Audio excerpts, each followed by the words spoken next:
Teman-teman, pertama, kenapa mesti berhijrah? Saya ulang, kenapa mesti berhijrah?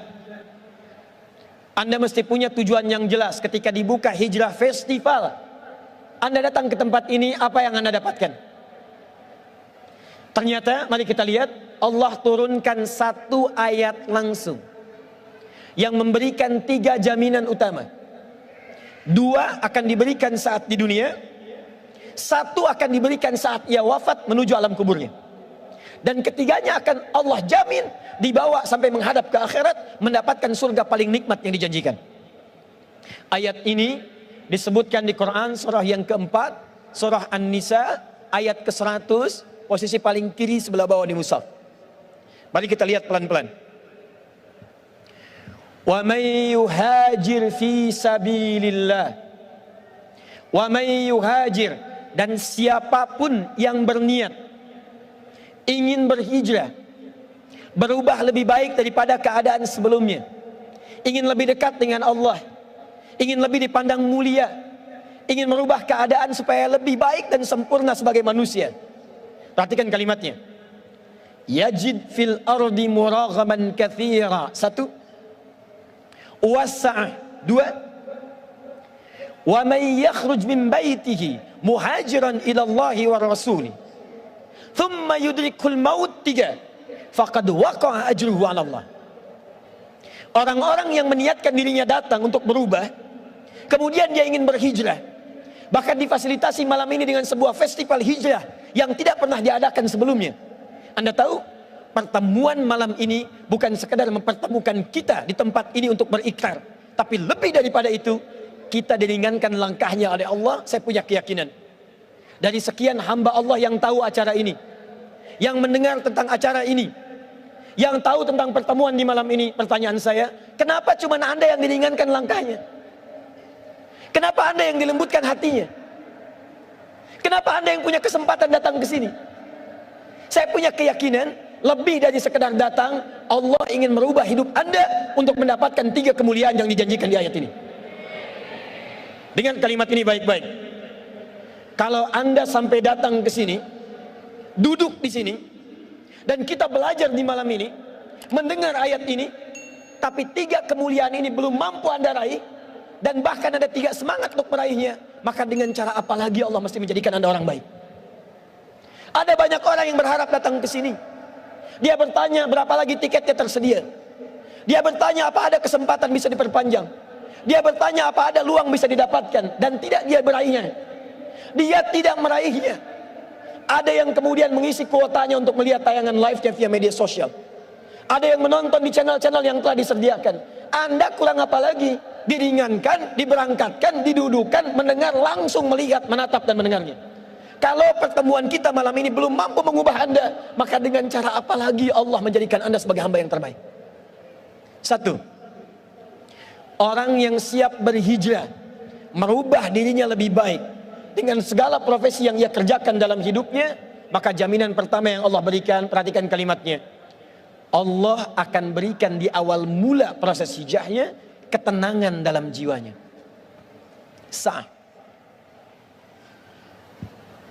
Ini tulisan kelihatan nggak saya tulis di sini?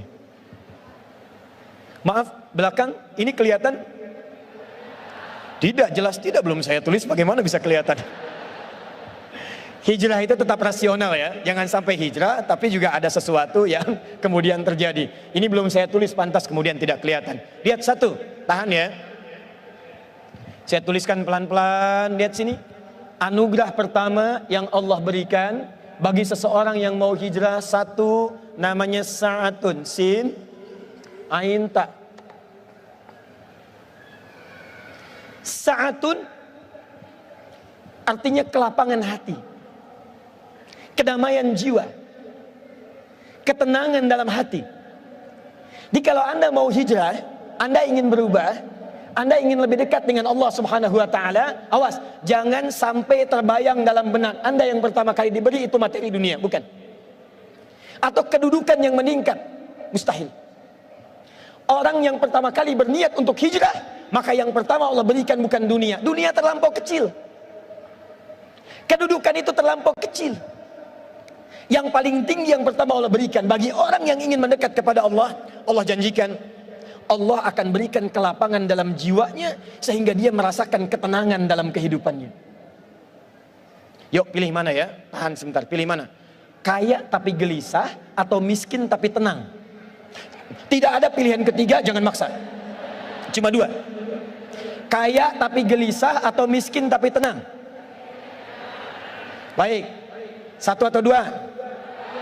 Nomor satu atau dua? Pilih nomor satu atau dua? Oh, Masya Allah. Muhajirin? Baik.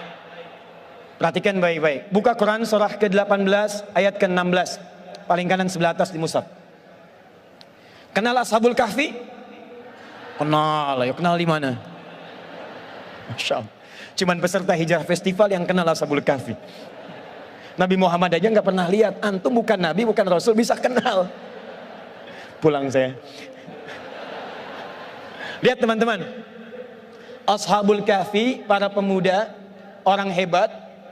Mulai dari ayat 13-nya, ya. Nahnu naqussu 'alaika ahsanal innahum fityatun amanu bi rabbihim wazidnahum huda. Mereka para pemuda meninggalkan satu kebiasaannya, maaf, bergelut dengan hal-hal yang tidak menyenangkan, menjauh dari ridha Allah Subhanahu wa taala, dikejar-kejar oleh penguasa yang menginginkan mereka jauh dari Allah, dipaksa menyembah yang bukan Allah, dipaksa beraktivitas yang tidak menenangkan jiwa. Lantas mereka memilih untuk berhijrah. Mereka tinggalkan kemapanannya, mereka tinggalkan kesenangannya, mereka meninggalkan kemudian kenyamanannya. Anda tahu ketika mereka berhijrah untuk meninggalkan lingkungan-lingkungan sebelumnya, kemana Allah mintakan mereka untuk pergi? Bukan dipindahkan ke rumah mewah, bukan diberikan kendaraan yang hebat, bukan diberikan rumah yang luas, bukan itu. Tapi ketika mereka diminta oleh Allah hijrah, buka ayat ke-16-nya. Wa idh i'tazaltumuhum wa ma ya'buduna illallah fa'u ilal kahfi yanshur lakum rabbukum birrahmatihi wa yuhayyi lakum min amrikum mirfaqa. Allah. Ketika mereka memutuskan untuk hijrah, meninggalkan segala kebiasaan yang ada di kaumnya, mereka kemudian mendekat kepada Allah. Walaupun itu berjuang dengan hal yang tidak mudah. Ada yang menyerangnya, ada yang mencelaknya, ada yang memakinya, ada yang mengejarnya, ada yang berniat mengeksekusinya. Namun mereka bertahan menghadapi itu semua untuk mendekat kepada Allah Subhanahu wa taala. Apa perintah pertamanya? Fa'u ilal kahfi, masuk ke gua. Udah terbayang nggak? Kalau saya katakan sekarang, Ustadz, saya mau hijrah. Oh, silahkan ya, pergi ke Gunung Karang, masuk ke gua. Pertanyaan saya, masuk tidak Anda? Kalau ada Anda bertanya, saya pengen hijrah, lantas Anda disuruh masuk ke dalam gua. Pertanyaan saya, masuk tidak? Ulangi, masuk tidak? Tidak. Perhatikan bagaimana keyakinan mereka terhadap Allah. Diperintahkan masuk gua, sepanjang Allah yang perintahkan, saya masuki gua itu. Masuk guanya bukan karena guanya, cuma karena Allah perintahkan. Kalau Allah nggak minta, saya nggak akan masuk ke gua itu. Anda bisa bayangkan, gua yang tempatnya lebih sempit dari rumah yang ditinggali, fasilitasnya nyaris tidak didapati, kemewahannya tidak diraih, ketenangannya dirasakan, nampaknya tidak seperti tempat sebelumnya. Tapi ketika mereka masuk ke dalam gua itu, apa yang Allah berikan? Yanshur lahum min rahmatihi. Di gua itulah Allah turunkan rahmatnya, sehingga membuat tempat yang sempit terlihat gelap, tiba-tiba dengan rahmat Allah menjadi terang dan lapang dalam kehidupannya. Jadi kalau Anda ingin berhijrah, boleh jadi Anda meninggalkan kebiasaan-kebiasaan yang sebelumnya pernah dirasakan. Ada perkumpulan yang membuat tawa, ceria, gembira, tapi lupa dengan sholat. Ada diskusi yang dinikmati sampai menjadi titian-titian sinetron, tapi penuh dengan gibah. Ada aktivitas yang terasa nampak enak, uangnya datang berlimpah, tapi di dalamnya banyak maksiat yang dikerjakan. Tiba-tiba ketika Anda ingin meninggalkan itu semua, Anda harus berhadapan dengan meninggalkan segala kemapanan dan kemewahan yang tadinya diraih. Dari yang semula tempatnya enak, fasilitasnya bagus, tiba-tiba masuk gua. Saya mau tanya pada Anda, tahan ya. Kalau teman-teman yang ikhwan bekerja dapat gaji 100 juta, sholatnya susah. Tiba-tiba ada tawaran pindah tempat kerja. Di pekerjaan itu gajinya 100.000, tapi sholatnya enak, baca Qur'annya hampir tiap hari, puasanya bisa rajin. Pilih mana? 100 juta banyak maksiat atau 100.000 dekat dengan Allah? Masa? Itu nggak mudah. Itu nggak mudah. Jadi kalau Anda pengen hijrah, yang pertama kali dirasakan pasti tantangan. Anda pasti akan pindah ke dalam suasana yang menguji kelapangan hati kita di dalamnya. Jadi jangan heran kalau tiba-tiba Anda hijrah, kemudian dicela orang. Bukan Anda saja yang dicela. Perhatikan, Allah dicela oleh orang kafir, malaikat dicela, nabi dicela, rasul dicela, ulama dicela, sahabat dicela, tabiin dicela. Anda Allah bukan, malaikat bukan, nabi bukan, rasul bukan, sahabat bukan, tabiin bukan, ulama bukan, imam bukan. Jadi makmum kadang-kadang. Anda nggak pengen dicela, Anda siapa? Jadi kalau Anda kemudian berubah, tiba-tiba kumpul-kumpul, pindah ke majelis taklim, ada yang mengatakan soleh, padahal nama Anda Asep misalnya. Bagaimana cara memahaminya? Kata Al-Quran, lihat kalimatnya, baik itu lawannya buruk. Jadi jika ada celaan kepada Anda yang baik dari asalnya yang buruk, itu sesungguhnya bukan celaan. Sesungguhnya rahmat Allah yang menetapkan perubahan pada diri Anda menjadi baik dan keluar dari lisan yang buruk. Jadi kalau Anda dicela orang karena berhijrah, jangan marah. Sebetulnya itu pengakuan dari Allah karena Anda telah berubah. Yang jadi masalah itu kalau Anda dicela ketika melakukan perbuatan buruk, maka disitulah kecemburuan Allah datang untuk mengembalikan Anda pada kebaikan. Satu. Yuk tahan sebentar. Saya mau tanya pada Anda, Nabi Muhammad itu rumahnya luas atau sempit? Pernah lihat? Itu masalahnya. Kamar Nabi dengan Sayyidah Khadijah ketika berumah tangga, para akhwat, luas atau sempit? Makanannya banyak atau sedikit? Tahu dari mana? Oke, sekarang mari kita lihat. Buka hadis riwayat Al-Bukhari, nomor hadis 2008 sampai 2010, paling kanan sebelah bawah di kitabnya. Riwayatnya dari Sayyidah Aisyah. Secara singkat, beliau kemudian menyaksikan Nabi tahajud. Ketika Sayyidah Aisyah bergeser tangannya, itu menyentuh kaki Nabi. Ada seorang suami sholat di kamarnya, istrinya berbaring di sampingnya. Ketika istrinya bergeser, menggeserkan tangannya, tangannya terkena kaki suaminya. Pertanyaan saya, kalau ada seorang istri tidur di satu tempat, kemudian tangannya bergeser, terkena kaki suami yang sedang sholat, tidurnya di kasur atau di lantai? Pasti di bawah. Kalau ada suami sedang sholat, istrinya tidur bergerak, kena kaki suaminya, ruangannya sempit atau luas? Nabi saja ketika hijrah pindah ke Madinah, Allah tidak memberikan kepada beliau pertama kali datang dengan kelebihan harta yang melimpah. Allah tidak memberikan kemewahan dunia kepada beliau. Tapi yang paling menarik seperti Ashabul Kahfi, sempit di dalam gua tapi lapang dalam dirinya. Nabi datang ke tempat yang luar biasa terbatas, tempat tinggalnya terbatas, ruangannya sempit, tapi ketika hatinya dekat dengan Allah, kesempitan itu menjadi kelapangan dalam dirinya. Nanti kalau akhwat dan ikhwan serius hijrahnya, Anda akan mendapatkan ketenangan yang tidak pernah Anda rasakan sebelumnya. Demi Allah saya katakan, bahkan uang yang Anda kumpulkan saat ini tak akan mampu membeli ketenangan itu. Coba Anda biasakan ya, teman-teman sebelum bangun tahajud, biasakan sholat fardu misalnya. Dari yang tadinya sebelum hijrah, belum tahajud, biasa sholat fardu, itu awal-awal ketinggalan sholat fardu berjamaah biasa-biasa. Nanti setelah Anda hijrah, ketinggalan tahajud, Anda bisa gelisah. Yang semula terlambat sholat subuh biasa-biasa, sekarang setelah hijrah, terlambat sholat tahajud, Anda bisa gelisah. Sekarang subuh jam berapa? 4 lewat 10, 7, 8, Masya Allah. Muhajirin berbeda pendapat tentang waktu sholat subuh. Ini artinya datangnya dari tempat yang berbeda-beda. Lihat sini, ada orang subuh adzan 4 lewat 7. Orang ini bangun jam 7 lewat 4. Terlambat dia sholat, biasa-biasa. Nanti setelah dia hijrah akan terjadi perubahan. Dia biasa tahajud, bangunnya jam 3, sholat dia pelan-pelan. Yang terjadi apa? Satu ketika dia bangun jam 4, masih 7 menit ke arah subuh, tiba-tiba dia bangun, saat dia bangun dia katakan, ya Allah terlambat saya. Padahal subuh belum tiba.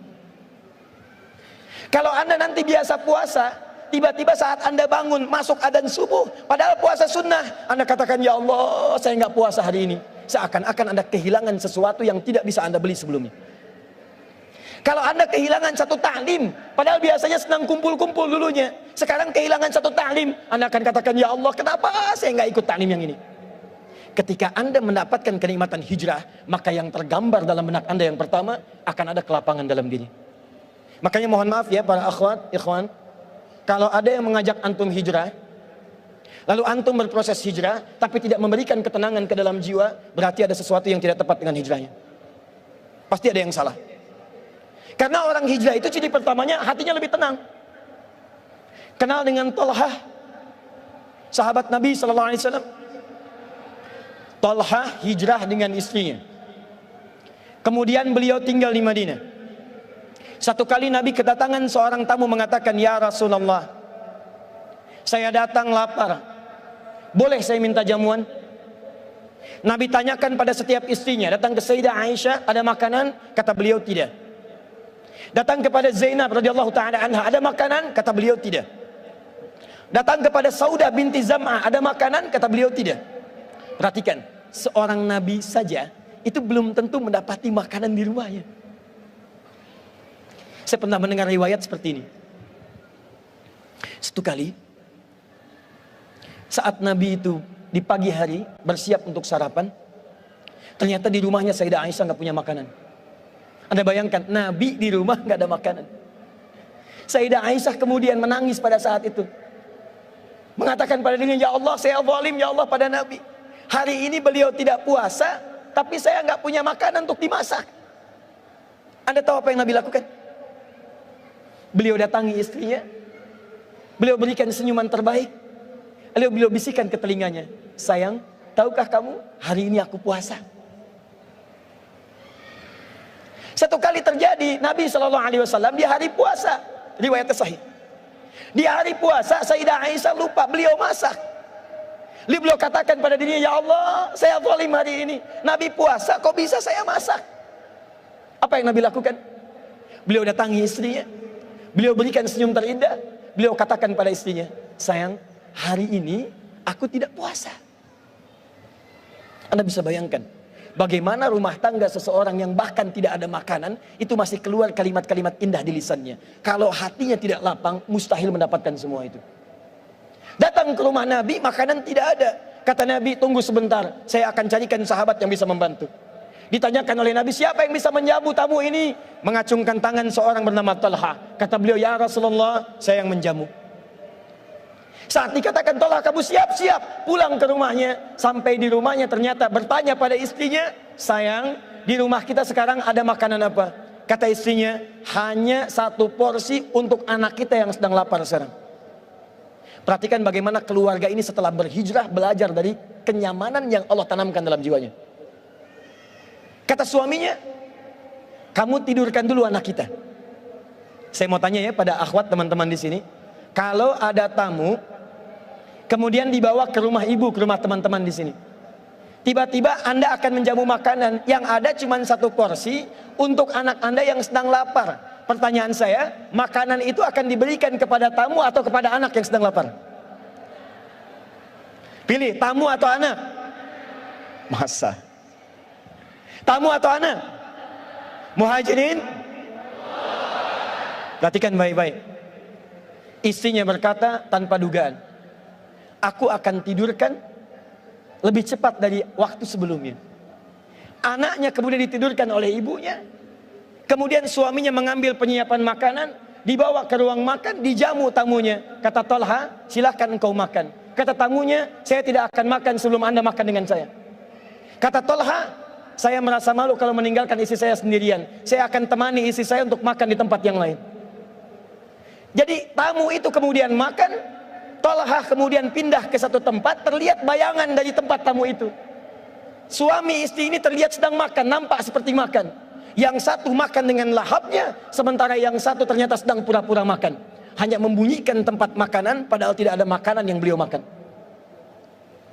Saya mau tanya pada Anda, bagaimana bisa orang-orang yang hijrah punya kepekaan seperti ini? Dia sendiri masih butuh, tapi saat orang lain terlihat membutuhkan, dia rela memberikan pada apa yang mereka butuhkan. Peristiwa ini ketika terjadi, besoknya datang Tolha menghadap kepada Nabi. Kata Nabi, selamat ya Tolha, telah turun satu ayat dari Allah langsung untuk menghadiahkan kepada dirimu. Turunlah Quran surah ke-59 ayat 9 sampai 10 itu, paling kanan sebelah bawah. Wa yu'thiruna ala anfusihim walau kana bihim khasasa.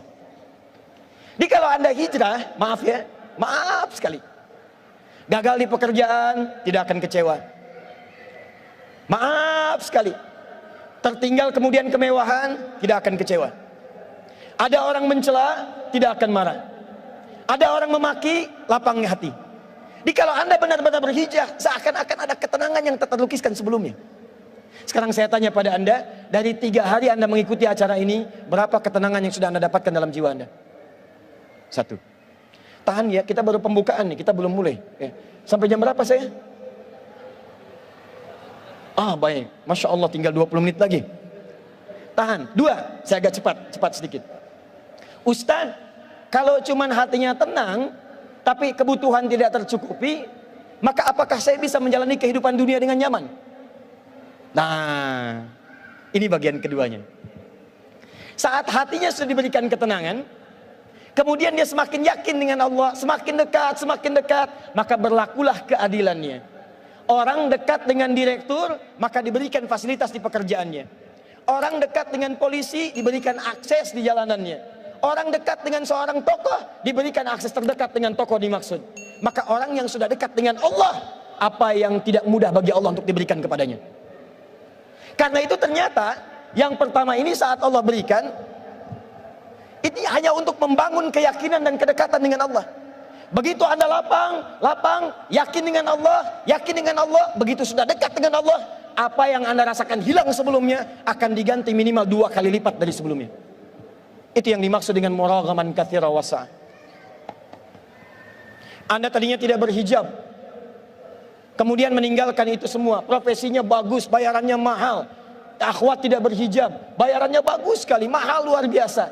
Tapi tiba-tiba Anda putuskan, saya pengen berhijab. Kehilangan job Anda. Awal mulanya mungkin gak tenang, awal mulanya serasa kehilangan sesuatu, tapi Allah tanamkan balasan berupa ketenangan luar biasa. Setelah hati Anda lapang, hati Anda nyaman, dekat dengan Allah, semua yang Anda rasakan hilang tadi akan dikembalikan 2 kali lipat. Bahasa Al-Qurannya muraghaman katsira wasa'ah. Tiba-tiba ada acara yang membutuhkan seorang perempuan berhijab. Tiba-tiba banyak acara yang membutuhkan seorang berhijab. Tiba-tiba ada pekerjaan yang hanya dilakukan oleh seorang yang berhijab. Perhatikan, ada kisah yang sangat luar biasa yang dialami oleh seseorang di masa-masa salafus saleh. Maaf sekali, seorang pemuda penuh dengan aktivitas gelap. Pekerjaannya mencuri, merampok, membegal, minum-minum sudah dilakukan. Jadi kalau mohon maaf ya, ada yang pernah merampok, ada yang pernah mencuri, ada yang pernah minum-minum, sampai malam ini saya kasih tahu Anda terlambat. Karena sudah ada yang sebelumnya. Dan mereka lebih hebat. Tapi orang ini yang dahsyat. Dia memutuskan untuk merubah keadaan hidupnya. Dia katakan pada dirinya, perhatikan ya, saya berikan Anda rahasia di malam ini. Tiba-tiba ada bisikan dalam jiwanya, apa kamu akan seperti itu selamanya? Apa kamu akan jadi kriminal selamanya? Apa kamu akan jadi pemabuk selamanya? Saya berikan rahasia pada Anda dalam Al-Quran. Jika satu saat ada getaran di dalam jiwa mempertanyakan Anda, kapan Anda berubah jadi baik? Saat Anda pernah berbuat salah, tanamkan pada jiwa Anda, pada saat itu Allah sedang menanamkan cinta pada diri Anda untuk berubah jadi lebih baik. Tahan ya. Di antara nama manusia ada yang disebut dengan insan. Berasal dari nisyan, artinya lupa. Nisyan seakar dengan kata nasya. Saya lupa, nasitu. Kita lupa, nasina. Dalam bahasa Al-Quran, nasitu, nasina sering disandingkan dengan salah. Salah disebut dengan akhta. Saya salah, akhta'tu. Kita salah, akhta'na. Buka Quran surah kedua Al-Baqarah ayat 286. Rabbana la tu'akhidna in nasina au akhta. Lupa lantas salah. Kenapa manusia disebut dengan insan? 65 kali disebutkan dalam Al-Quran, di 43 surah berbeda. Kata Ibnu Abbas, karena manusia itu disebut insan karena dalam hidupnya pasti tidak ada yang sempurna. Setiap yang bernama manusia pasti salah. Saya tanya pada Anda, siapa yang tidak punya dosa? Boleh angkat tangan. Saya pulang. Yang dosanya sedikit boleh angkat tangan. Yang agak banyak. Yang banyak. Tuh saking banyaknya nggak bisa ngangkat. Saya juga pasti punya dosa, Anda punya dosa, kita punya dosa. Yang namanya manusia pasti pernah salah. Mustahil ada manusia tidak salah. Yang salah itu sudah tahu salah, nggak mau berubah. Tapi saking sayangnya Allah, Allah sifat rahmatnya lebih dalam dibandingkan dengan murkanya. Anda kenal Fir'aun? Ayo kenal. Bingung saya, Hijrah Fest ini banyak yang kenal. Ya, Masya Allah, Fir'aun kenal, Ashabul Kahfi kenal ya. Luar biasa. Buka Quran surah ke-20 ayat 43 sampai 44. Ya. Setiap apa yang saya sampaikan di akhir nanti akan saya tanyakan. Nanti kita akan interaksi. Buka Quran surah 20 ayat 43 sampai 44. Lihat baik-baik. Fir'aun itu manusia paling kejam di masanya. Kata-katanya kasar. Saking kasarnya, mohon maaf ya, bukan cuma celaan. Kalau sudah keluar kata kasar, resikonya nyawa. Itu saya tidak suka dengan rambutnya tuh. Tolong pisahkan kepala dari badannya. Kepalanya. Jadi kalau sudah nggak suka, itu bisa kematian taruhannya. Sehingga apa yang terjadi? Maaf, hobinya bunuh orang. Buka Quran surah kedua ayat 49. Yudzabbihuna abna'akum. Bahkan membunuhnya, diikuti bayi yang sedang dikandung, saat terlahir langsung disembelih di depan ibu yang baru melahirkannya. Fir'aun. Kata-katanya kasar, mengaku Tuhan. Ana rabbukumul a'la, saya Tuhan kalian yang paling hebat. Manusia sekarang paling banter ngaku nabi, Fir'aun ngaku Tuhan. Ana rabbukumul a'la. Tapi apakah dengan segala tingkah pola seperti itu membuat Allah tidak memberikan hidayah? Tidak. Kamu lahir bersih, kamu lahir punya fitrah, kenapa kamu pulang dalam keadaan berdosa? Dikirimkan langsung 2 orang nabi kepada Fir'aun. Anda terbayang tidak? Kita saja sampai hari ini nabinya cuma 1, nggak pernah lihat. Fir'aun manusia paling zalim, dikirimkan 2 orang nabi. Idhaba ila fir'auna innahu tagha. Musa dan Harun pergilah kepada Fir'aun, dia telah mulai menyimpang. Fir'aun 1 orang, nabinya 2. Sejahat-jahatnya manusia, Allah masih sayang, pasti dibawa jalan untuk berubah. Dia bisa kebayang nggak? Fir'aun yang ngaku Tuhan, hobi bunuh orang, kata-katanya kasar, suka eksekusi, masih diberikan hidayah untuk berubah. Anda bukan Fir'aun. Anda tidak pernah mengaku Tuhan. Anda tidak pernah punya hobi bunuh orang. Kesalahan Anda tidak sebanyak Fir'aun. Kalau Fir'aun saja diberi jalan untuk berubah, apalagi Anda? Pasti Allah bisikan dalam jiwa Anda, ada saatnya Anda untuk berubah. Sebelum Allah wafatkan Anda untuk kembali kepadanya. Ingat teman-teman, maaf ya, maaf. Kita tidak akan lama. Satu kali kita pasti akan pulang. Pastikan saat Anda pulang, ada kebahagiaan terpancarkan di wajah Anda. Ketika Anda terlahir, semua orang tertawa melihat Anda, dan Anda menangis. Tapi pastikan ketika Anda wafat nanti pulang kepada Allah, buat orang lain menangis, Anda yang tertawa. Saat Anda terlahir, Anda menangis, orang tertawa. Saat Anda wafat kembali kepada Allah, pastikan dengan perubahan itu, Anda yang tersenyum, buat mereka menangis mengiringi kepulangan Anda kepada Allah Subhanahu wa Ta'ala. Jadi kalau Fir'aun saja bisa berubah, kenapa Anda tidak? Selalu ada jalan untuk mendekat kepada Allah Subhanahu wa Ta'ala. Pemuda tadi ada bisikan di jiwanya. Begitu terbisiki, kenapa kamu nggak bisa berubah? Bagaimana cara untuk mendapatkan itu semua? Buka Quran surah 29 ayat ke-69. Ini rumusnya. Tahan ya. Kalau sedang ada bisikan, kamu mesti berubah, kamu harus lebih baik dari sebelumnya, kamu mesti kuat, itu artinya tanda cinta dari Allah. Kalau sudah ada bisikan seperti itu, jangan dibiarkan. Bahasa Qur'annya, walladzina jahadu fina lanahdiyannahum subulana. Kalau ada orang-orang ketika sedang mendapatkan bimbingan dari kami, kemudian dia ambil petunjuk itu, dia katakan pada dirinya, saya mesti berubah, saya mesti lebih baik. Maka kata Allah, saya akan tunjukkan jalan baginya untuk berubah dengan cara yang lebih mudah. Pemuda itu mengambil petunjuk ayat ini, Dia kemudian konsultasi pada seorang ustadz, dia katakan saya ingin berubah. Kata ustadz ini, perhatikan kalimatnya, Anda itu sebetulnya baik, cuman menjadi seperti ini bukan karena nggak baik, karena Anda tinggal di lingkungan yang kurang baik. Pindah dari sini, ikuti ustadz yang itu tuh, ke tempat itu. Belajar dengan beliau, nanti kalau sudah baik kembali ke sini. Ini kisah nyata. Yang paling menarik, ketika kemudian pindah ke tempat ustadz tadi, diceritakan kisahnya, kata ustadz tadi, perhatikan kalimatnya, kata syekh tadi, atasbir bi antal zibani fi hadzal makan. Saya khawatir engkau gak bisa sabar menemani saya di sini. Karena saya tiap hari makannya cuma 1 biji kurma, minumnya air putih. Saya nggak yakin kamu bisa sabar. Kata pemuda ini, saya siap berubah. Saya sudah punya tekad. Saya akan berhijrah dengan lebih baik. Tinggal dia di tempat ini, baru 3 hari dia ikuti. Sehari makan kurma, minum air putih. Hari kedua makan kurma, minum air putih. Hari ketiga apa yang terjadi? Setelah dia dapatkan ini, tiba-tiba di hari ketiga ada sesuatu yang merubah hidupnya sampai dengan ke masa depannya. Setan datang, mengatakan pada dirinya, kamu sudah hebat ya, bertahan hijrah selama 3 hari. Sekarang sudah rajin sholat, rajin puasa, makanannya terjaga. Tapi kamu tahu nggak, kamu baru 3 hari, guru kamu mungkin 30 tahun seperti ini, tiap hari makannya kurma, minum air putih. Saatnya sekarang berbakti kepada guru, cari makanan yang enak, berikan kepada guru. Awas, hati-hati, jangan dikira saat Anda berhijrah seketika selesai godaan setan bagi Anda. Tidak. Awal-awal dibuat senang menghafal Quran, begitu yang dihafalkan sudah banyak, murojaahnya capek, ditinggalkanlah semua Qurannya. Awal-awal rajin tahajud, begitu sudah sering bangun malam, dibuat kesibukan, lupa dengan tahajudnya.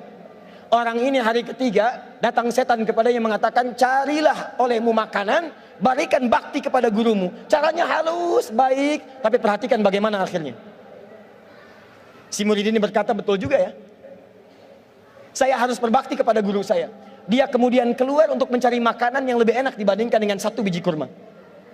Singkatnya, belok dia keluar, bakatnya yang dulu dipakai. Begitu belok ke satu wilayah, dia naik ke atas satu rumah, dia tengok kemudian ke bawahnya, ternyata nggak ada makanan. Dia jalan lagi, saat jalan baru sekitar 10 meter, tercium darinya ada satu makanan yang kayaknya enak baunya. Apa yang terjadi teman-teman? Dia naik ke tembok pemilik rumah itu, dia lihat kemudian keadaan rumahnya, dia lihat ada satu asap datang dari satu ruangan di rumah itu. Dia lihat kanan kiri nggak ada orang, lompat pagar itu, begitu naik kemudian masuk, dia buka, Allah, ternyata di situ sedang ada 3 buah terong yang baru matang dimasak. Perhatikan, baru 3 hari hijrah, merasa ada perubahan, dipedaya oleh setan. Datang ke tempat itu, begitu dibuka 3 buah terong, ada bisikan dalam dirinya, ambil terong ini, coba dulu, kalau enak, bawa terongnya, berikan pada gurumu. Engkau pasti kalaupun ketahuan akan disedekahkan, karena gurumu orang paling masyhur di tempat ini. Tuh, ada snack, punya teman, gak pernah bilang-bilang, diambil aja, kasih ustadz. Kalau tahu buat ustadz pasti dikasih. Ada motor, tiba-tiba diambil aja, bilang aja buat ustadz, pasti dikasih. Teman-teman, bilang ini buat syekh, pasti diberikan. Dicoba oleh orang ini, perhatikan bagaimana perlindungan Allah kepada orang yang baru hijrah. Begitu terongnya kemudian masuk ke dalam mulutnya, dia coba, tiba-tiba muncul kemudian bimbingan dari Allah kepada dirinya, disebut burhan namanya, burhan. Seperti Nabi Yusuf ketika berduaan dengan seorang perempuan dipaksa, muncul kemudian petunjuk dari Allah, tinggalkan itu tidak bagus. Anda juga pasti begitu. Kalau Anda sudah berubah baik, diajak pada yang tidak baik, hati Anda akan mengatakan jangan ikuti, itu nggak bagus, jangan lakukan, itu nggak baik. Dimakan terong itu, begitu masuk ke mulutnya, belum masuk ke kerongkongannya, tiba-tiba ada petunjuk, itu kan bukan makanan kamu, buang. Dengan rasa takut kepada Allah, dimuntahkan terong yang telah dikunyah itu, ditinggalkan tempatnya dengan perasaan takut, dia kembali kepada syekhnya yang tadi. Begitu datang tergesa-gesa ke masjid tempat syekh itu tinggal, tiba-tiba ada satu kejadian yang sangat menarik. Syekh itu terlihat di dalam masjid sedang menghadapi seorang perempuan yang sedang duduk, di luarnya ada seorang sepuh yang sedang menunggu. Begitu si Syekh melihat tadi anak muda datang dengan tergesa-gesa, kata Syekhnya, ya gulam, ta'al huna. Nah, coba ke sini. Sini. Begitu pemuda tadi datang, kata Syekhnya mengatakan, tahukah engkau, ini ada perempuan, baru kemudian berpisah dengan suaminya wafat, dia ditinggalkan, tidak ada kemudian belum ada keturunan, baru menikah, suami meninggal, kemudian dia datang ke sini setelah selesai masa iddahnya, mencari pendamping yang bisa mendampinginya. Syekhnya katakan, apakah kamu siap untuk mendampinginya? Saya tanya pada antum yang ikhwan, kalau antum di posisi seperti pemuda tadi, antum terima nggak? Nggak ada rumah, nggak ada makanan, hidup numpang, tiba-tiba ada seorang perempuan datang minta nikah, cari pemuda yang bisa mendampingi, terima nggak? Tuh, langsung terima aja. Lihat sini, kata anak muda tadi karena sudah hijrah, perasaannya lain. Dia bukan sekedar memikirkan dirinya, dia pikirkan kemudian calon pasangan hidupnya. Kata anak ini, ya Syekh, saya saja makannya numpang dengan Anda. Kurma setiap hari, air putih saya numpang, bagaimana saya bisa menghidupinya? Jawab Syekh ini, kamu jangan khawatir, karena perempuan ini telah ditinggalkan oleh suaminya, harta yang sangat banyak, dia hanya membutuhkan seorang suami yang soleh yang bisa membimbingnya. Harta ada, rumah ada, istri siap setia. Pertanyaan saya, kalau Anda ditawari seperti itu, diterima atau tidak ditolak sama sekali? Lebih cepat, lebih enak diterima. Secara singkat, kemudian beliau katakan, baik, saya terima kalau begitu. Dipanggillah bapak tua tadi yang ada di ruangan luar masjid. Ternyata itu bapak si perempuan tadi. Ini kisah nyata. Setelah dipanggil, diakadkan, kemudian dinikahkan, kata istrinya, sayang, mari kita pulang ke rumah. Digandeng tangannya. Ternyata jalurnya melewati jalur tempat yang saat si pemuda tadi cari makanan. Begitu lewat ke rumah pertama yang dia naik ke atas pagar tadi, yang gak ada makanan. Begitu lewat ke tempat itu, si pemuda tadi sudah deg-degan, jangan-jangan ini rumahnya. Kata si perempuan, sayang, ini bukan rumah kita, ayo masih lewat.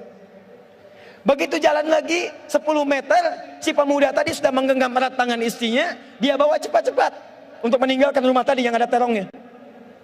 Kata istrinya, sayang, kamu mau kemana? Rumah kita di sini. Tuh bayangkan, rumah kita di sini. Deg-degan kemudian anak muda tadi masuk ke dalam rumahnya.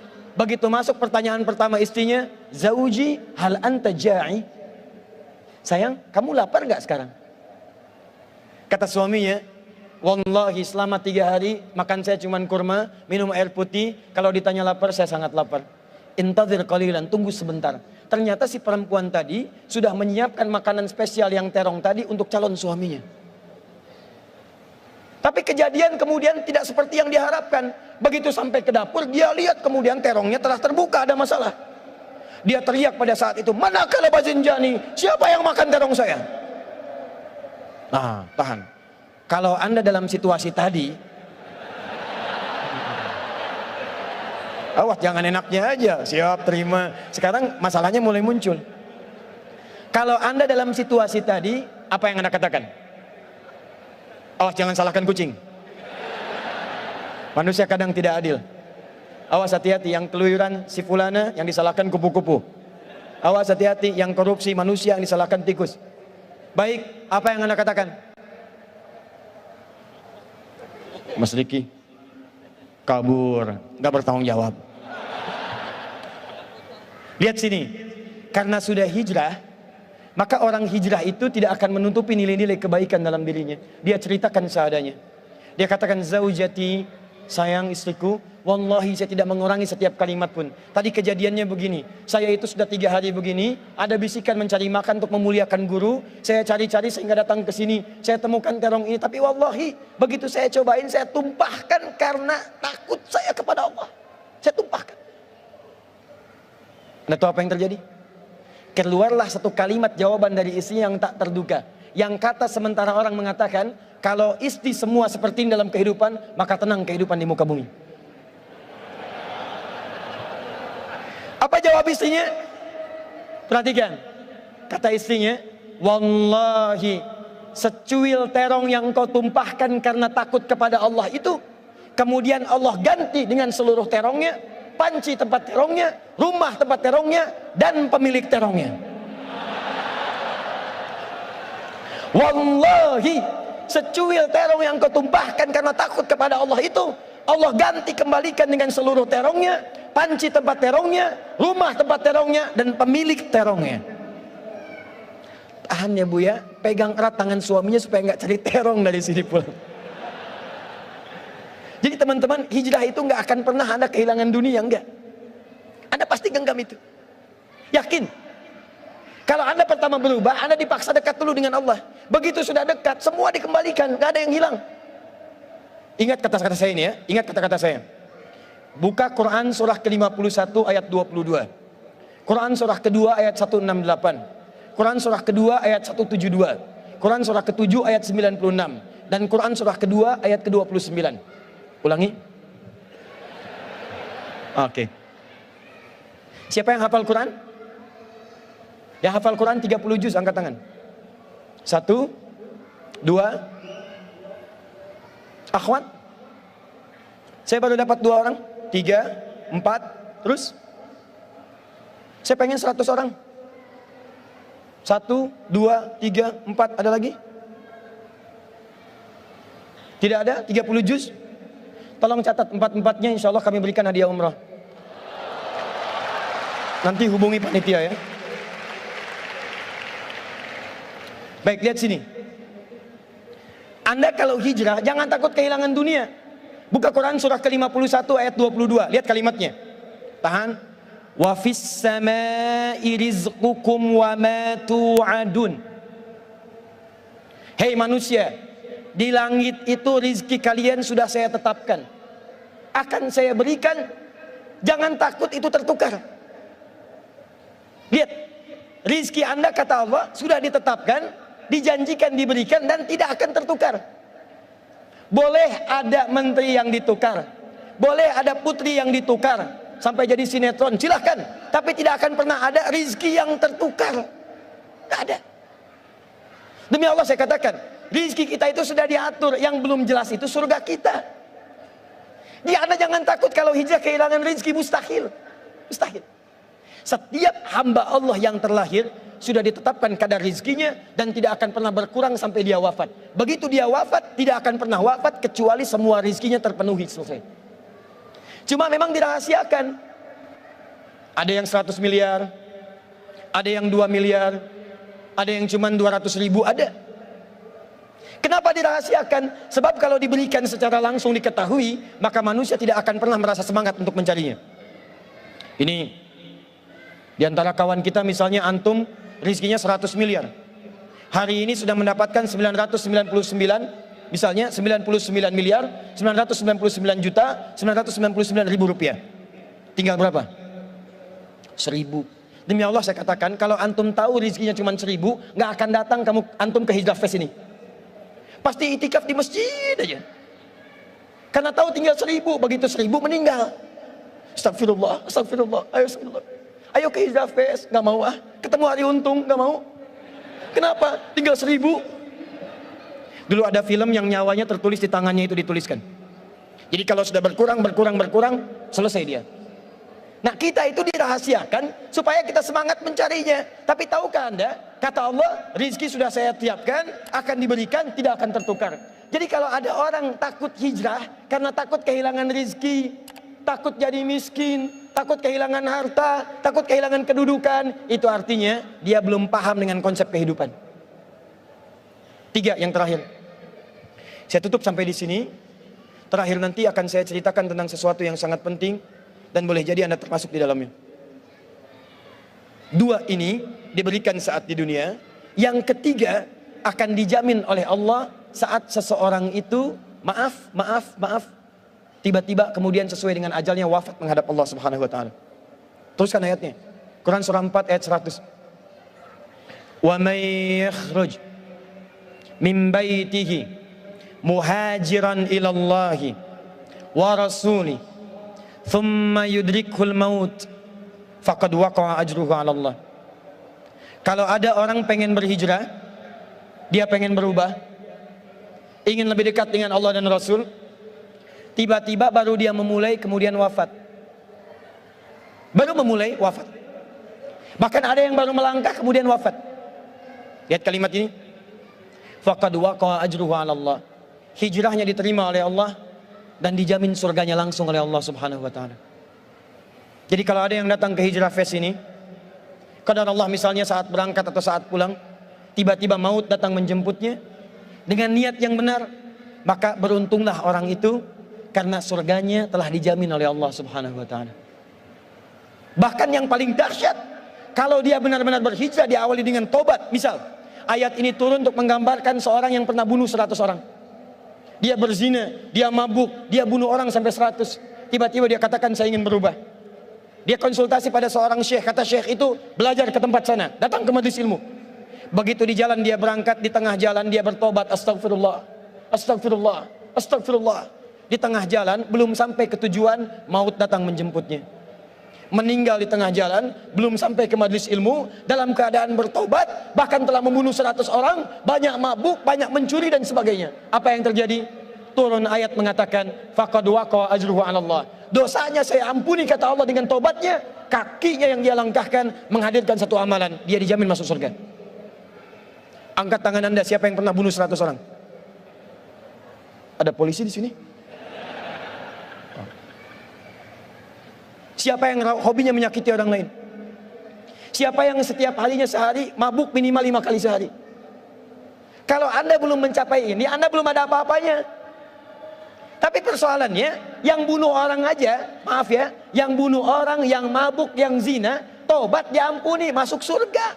Masa Anda yang gak pernah bunuh orang gak bisa masuk surga? Kalau cuma Anda pernah ditato, hapus. Kalau pernah mabuk, tinggalkan.